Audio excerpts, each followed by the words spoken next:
Hello, welcome to the reading with Ashwani Yadav. I hope you all are doing good and you are happy. So please subscribe this channel and please like this video and share with your friends so they can also be benefited. So let's start this without any ado. So we are reading a book, You Can Say by Shiv Khera, and in last video I have talked about the book, and how we are going to read this book. So this is what we had in last video. So the actual reading will start from this video. So let's just move to the chapter 1. So here's the book. You can buy it from any store or any online websites like Amazon, Flipkart. So just go and buy this book. But if you don't want to buy this book, so just be with me. So I'll read you everything what is this book about and whatever is in this book. So let's start the chapter 1. So chapter 1 is importance of attitude, and this summarize like building a positive attitudes. It is like you don't have that negative attitude, you have to have a positive attitude in you. So that chapter starts with a story, and that is very fun story, and fun story with a great idea and uh, great idea and a great what we can say morale. So let's start with the story. So there was a man who made a living selling balloons at a fair. So he had all colors of balloons including red, yellow, blue and green. Whenever business was slow, he would release a helium filled balloon into the air and come up, and when the children saw it to go up, they all wanted to buy one. So they would come up to him and buy a balloon, and his sales would go up again. He continued this process all day. One day, he felt someone tugging at his jacket. So he turned around and saw a little boy who asked, "If you release a black balloon, would that also fly?" Moved by the boy's concern, the man replied with empathy, "Son, it's not the color of the balloon. It is what is inside that makes it go up." So the moral of the story is like we have this discrimination in our society, the color based, caste based. Like we have a lot of discrimination in our society. So what that salesman is trying to say that we don't have to judge people from their looks, from their caste, from their color, from their creed, anything. We just have to look what is inside of a man and inside of the person. So that is why the positive attitude is very required, being a person, being a human being. So the next thing is what author is trying to say with the help of this story. He is trying to say that some things applies to our lives. It is what is inside that counts, the things inside of us that makes us go up in our attitude. So this is what the summary of this story. So here he had attached a quote that is from William James of Harvard University. Said, "The greatest discovery of my generation is that human beings can alter their lives by altering their attitude of minds." So what he is just trying to say, like a human being can change their lives only changing their attitudes. So you just have to be positive, and you can, because positiveness like make you feel the good about you. So you can you can take better decision in your life, you can do better in your life. So that is what the positiveness come from, and that is going to make you a better person. So then the next thing is your attitude contributes to success. This is the next topic of this book in first chapter. So a study attributes to Harvard University found that when a person gets a job, 80% of the time it is because of their attitude. Only 50% of the time because of how smart they are and how many facts and figures they know. Surprisingly, most 100% of education dollars go to teach facts and figures, which accounts for only 50% of success in work. This book is all about the 85% of success. That is what we are going to have, the positive attitude. So attitude is the most important word in the English language. It applies to every sphere of life, including one's personal and professional both. So can an executive be a good executive without a good attitude? Can a student be a good student without a good attitude? Can a parent, teacher, salesman, employer, employee be good in their roles without a good attitude? The foundation of success, regardless of your chosen field, is attitude. If attitude is such a critical factor in success, shouldn't you examine your attitude towards life and ask how your attitude will affect your goals? So this is what he's trying to say, that attitude is like the 80% part of your life, of your job or whatever you are doing. So the next thing he again he has a story. So that story is called Acres of Diamonds. So there was a farmer in Africa who was happy and content. He was happy because he was content. He was content because he was happy.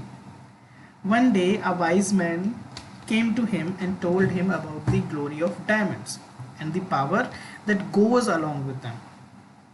That wise man said, if you had a diamond the size of your thumb, you could have your own city. If you had a diamond the size of your fist, you could probably own your own country. And then he went away. That night the farmer couldn't sleep. He was unhappy and he was discontent. He was unhappy because he was discontent, and discontent because he was unhappy. So the next morning he made arrangement to sell off his farm, took care of his family, and went in search of diamonds. He looked all over Africa and couldn't find any. He looked all through Europe and couldn't find any. When he got to Spain, he was emotionally, physically, and financially broke.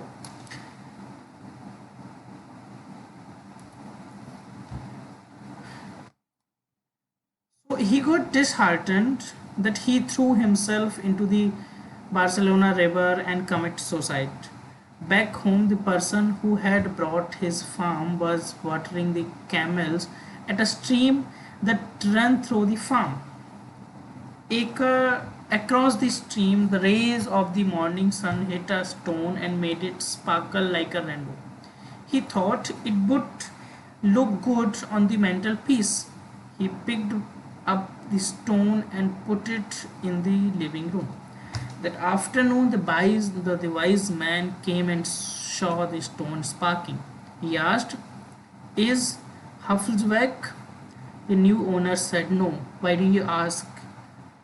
The wise man said, "Because that is a diamond. I recognize one when I see one." The man said, "No, that's just a stone I picked up from the stream. Come, I'll show you." There are many more. They went and picked some sample and sent them for analysis. Sure enough, the stones were diamonds. They found that the farm was indeed covered with acres and acres of diamonds. So that person doesn't know that he is living on the top of diamonds, and so this is what. So what is the moral of this story in summary? So here the what author is trying to say, there are five morals here listed. When our attitude is right, we realize that we are all working on acres and acres of diamonds. So we have to be good with our attitudes. And the second one is, opportunity is always under our feet. We don't have to go anywhere. All we need to do is recognize it. Very good. And the third one is, the grass on the other side always looks greener. While we are dying, the grass on the other side There are others who are dying the grass on other side. They would be happy to trade places with us. When people don't know how to recognize opportunity, they complain of noise when it knocks. That's correct. Some opportunity never knocks twice. The next one may be better or worse, but it is never the same one. So this is what author is trying to say here. Isif Khera is trying to say here.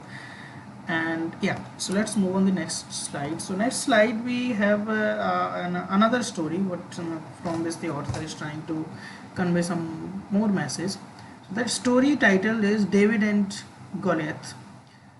So we all know the story of David and Goliath. I don't know whether you guys are like you guys know or not. So there was a giant who was bullying and harassing the children in the village. One day, a 17 years old shepherd boy came to visit his brothers and asked, "Why don't you stand up and fight the giant?" The brothers were terrified and they replied, "Don't you see he is too big to hit?" But David said, "No, he is not too big to hit. He is too big to miss." The real history, the rest is history. We all know what happened. David killed the giant with a sling.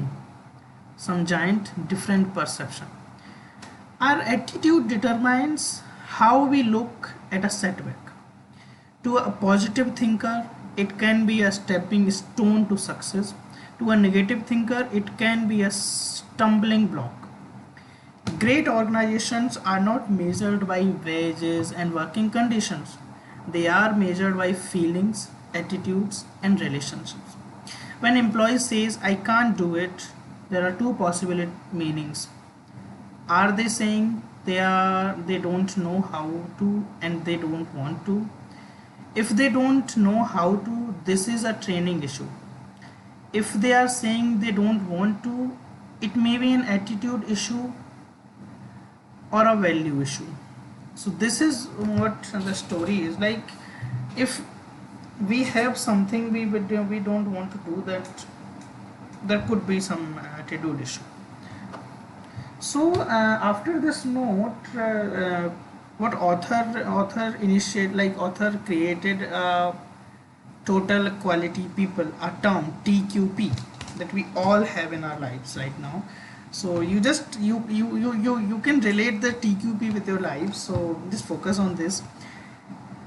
Having been exposed to a number of training programs such as customer service, selling skills, and strategic planning, I have come to the conclusion that all these are great programs with one major challenge. None of them works unless they have the right foundation, and the right foundation is TQP. What is TQP? TQP is total quality people. People with character, integrity, good values, and a positive attitude. Don't get me wrong. Don't get me wrong. You do need all the other programs, but they will only work when you have the right foundation, and the right foundation is TQP. For example, some customer service programs teach participants to say please and thank you, give smiles and handshakes. But how long can a person keep on a fake smile if he does not have the desire to serve? Besides, people can see through him. And if the smile is not sincere, it is irritating. My point is, there has to be a substance over form, not form over substance. Without a doubt, one does need to remember please and thank you, the smiles and etc. They are very important, but keep in mind that they come a lot easier when accompanied by a desire to serve. So someone once approached Blaise Pascal, the famous French philosopher, and said, "If I had your brains, I would be a better person." So the Pascal replied, "Be a better person and you will have my brains."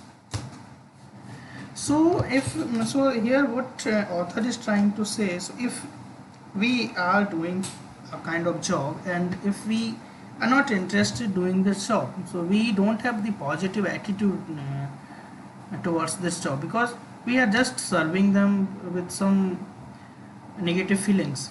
We are not happy doing that. So if you are not happy, then you no need to do that thing. Just do all those things whatever you liked.